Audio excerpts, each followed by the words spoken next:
¿Se da cuenta? Fíjense cuál es el planteamiento. En el principio era el verbo, y el verbo era con Dios, y el verbo era Dios. Y en el verso 2, ¿qué dice? Este era en el principio con Dios. Ajá. ¿Y más adelante? Todas las cosas por él fueron hechas, y en nada de lo que ha sido hecho fue hecho. Fíjense, ¿cuál es el planteamiento de la iglesia primitiva? O sea, los creyentes del siglo IV no desarrollaron esto con un pensamiento de la... No fueron a preguntar a Constantino, oye, ¿y ahora qué decimos aquí? No. Que esa es la idea que dan a entender nuestros amigos los testigos de Jehová. Dicen, la iglesia está corrupta desde el siglo IV. Mentira. Jesucristo dijo que las puertas del infierno, ¿qué? No prevalecerían contra la iglesia del Señor. Eso es una falacia. Y los cristianos nos tragamos eso. Es más, lo cacareamos. ¿Cuántas veces no hemos escuchado a creyentes decir, no, porque la iglesia se corrompió? La iglesia no se corrompió. ¿Sabe lo que se corrompió? El sistema religioso. Pero no fue la iglesia. La iglesia nunca se ha corrompido.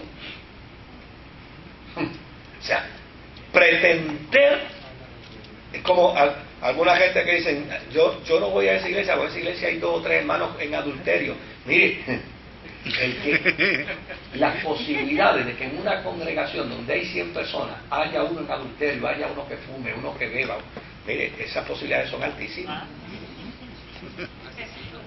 O sea, es que, ¿verdad? Uno que robe, uno que mienta, uno que hable malo. Oiga, es más, no en 100, en 2. Está como el chiste del presbítero que le preguntó al pastor, ¿cuántos miembros hay en tu iglesia? Y le dijo, hay 3. Pero ¿qué dice? 2 beben y 1 fuma. Las posibilidades. Ahora, eso lleva a un creyente a decir, no, en esa iglesia están todos perdidos. Mire, eso es un acto anticristiano.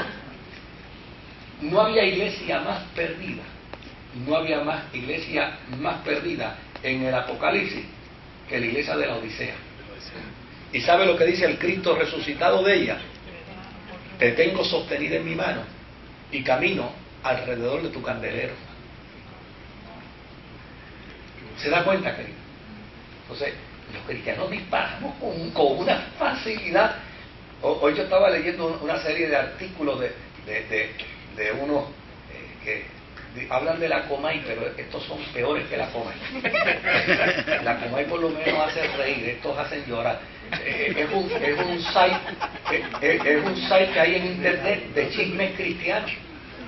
Y yo digo, pero mira qué poca vergüenza. ¿Cómo pueden haber cristianos que se dediquen a la chismografía? A difamar, a hablar mal, a crear indisposición entre cristianos. A mí cada jato me cogen en ese site y me esperan. Mira qué cosa graciosa. Ahora resulta que hace por aparente y alegadamente. Entonces, mire qué interesante. Hay un site donde dicen que yo soy enemigo acérrimo de los G12.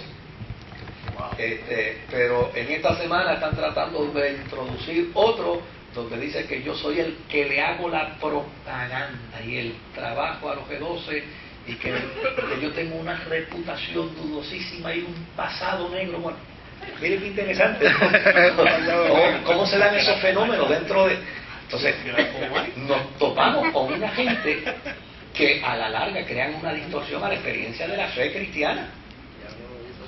Entonces, vuelvo y le repito, pensar que la iglesia, porque se juntó al imperio, mire, había más razones para creer que aquello era de Dios que de dudarlo.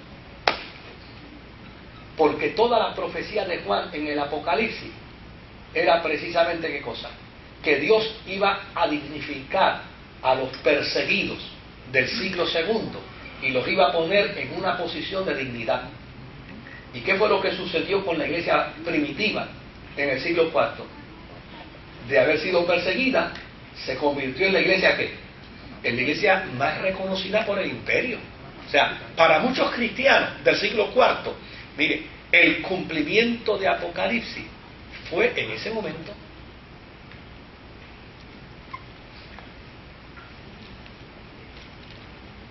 ¿Qué culpa tienen ellos de entenderlo así? Ninguna, absolutamente ninguna.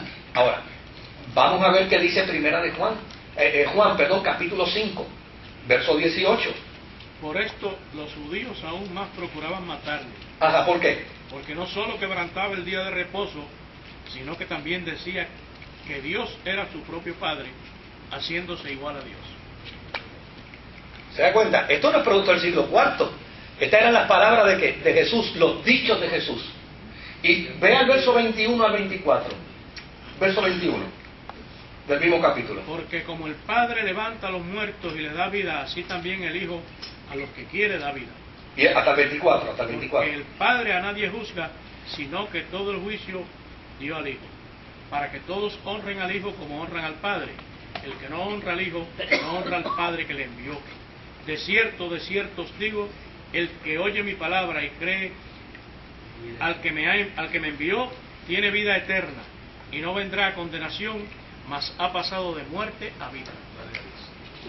Fíjense, Jesús está diciendo de sí mismo, el que crean en mí, como consustancial con el Padre, garantiza a cualquier persona que le garantiza la vida eterna. O sea, ya este no es el testimonio de la iglesia del siglo IV, este es el testimonio de la iglesia primitiva. Vamos ahora a Juan, al capítulo 8 y verso 58. Y al capítulo 10 y verso 30. Y al capítulo 17 y verso 5.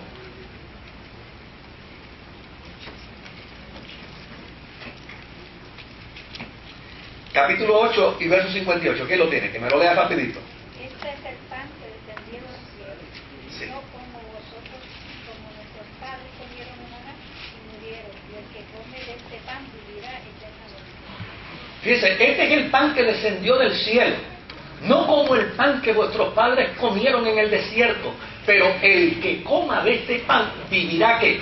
Vivirá eternamente. Oiga, el afirmar la deidad de Jesús garantizaba para la iglesia primitiva ¿qué cosa? La vida eterna. Claro, nuestros amigos los testigos de Jehová dicen, la iglesia primitiva no habló de la deidad de Cristo. Oye, no habló de la deidad de Cristo porque ese no era el problema de la iglesia primitiva. El problema de la iglesia primitiva era probar el mesianismo de Jesús. Ahora, cuando la iglesia primitiva tuvo que probar la deidad de Cristo en el siglo IV, no tuvo que buscar la opinión de Constantino. Buscó la opinión de los profetas antiguos testamentarios y buscó la opinión de ¿quién? De la iglesia primitiva. Ahora, vayamos a Filipenses capítulo 2 y verso 11. ¿No era Juan 10, no? Juan 10:30, perdonen, es que... Yo y el Padre uno somos. Entonces los judíos volvieron a tomar piedra para pelear. Yo y el Padre, uno somos. Y el 17:5. Ahora pues, Padre, glorifícame tú al lado tuyo con aquella gloria que tuve contigo antes que el mundo fuera. Con aquella gloria que tuve contigo antes que el mundo fuese. Ahora, vamos a Filipenses capítulo 2 y verso 11. Filipenses 2:11. Toda lengua confiese que Jesucristo es el Señor, para la gloria de Dios Padre. Fíjese, no dice y toda lengua confiese que Jesucristo es otro Señor. ¿Verdad? No dice es un Señor más pequeño, subordinado a uno más grande. No, toda lengua confiese que Jesucristo es el Kyrios. ¿Para la gloria de quién? Para que el Padre esté satisfecho. Para que el Padre sea honrado.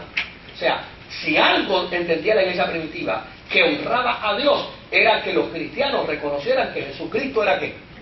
Era el Señor. Vamos a Colosenses capítulo 2 y verso 9.